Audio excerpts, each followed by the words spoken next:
Hi guys! Another mini vlog for today. Tara, samahan nyo ko. Let's go! Araw nga ng linggo nito at araw din ng pagsimba nga namin. Gumayak na nga rin kaming pamilya at sumakay na nga rin kami dito sa motor para makaalis na nga rin dito sa bahay. Dumiretso na nga rin kami sa simbahan at pagkarating nga namin dito sa simbahan ay nagpark lang nga ng motor tong asawa ko. Bumaba na rin nga kami at dumiretso na nga rin kami sa loob ng simbahan nitong anak ko. Pagkapasok nga namin, magsisimula na nga rin yung misa. Syempre after ng misa ay umuwi na nga rin kami ng bahay. At fast forward nga tayo, nagayak na nga rin pala ako mag-alas 12 na niyan kasi nga pupunta nga ako dito sa Robinson at naimbitahan nga tayo na kaibigan ko. Dito kasi gaganapin sa event center ng Robinson yung coronation ng Prince and Princesses of Hearts ng school ng anak niya. Kaya naman talaga, bago pa nga kami pupunta dun sa event, ay dumiretso muna nga kami dito sa kaibigan ko at nagpaayos nga kami ng kilay. Syempre parang bonggang-bongga, charis. At ayan na nga, natapos na nga rin siyang makilayan dyan at inayos niya nga rin yung damit niya.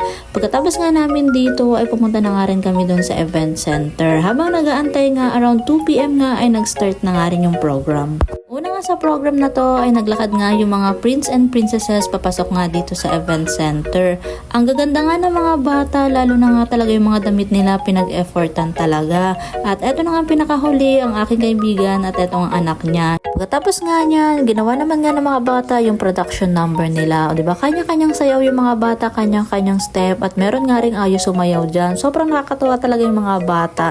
After nga ng kanilang production number, ay yun naman nga yung pagpapakilala nga nila. At isa-isa nga silang umakyat dito sa stage para magpakilala.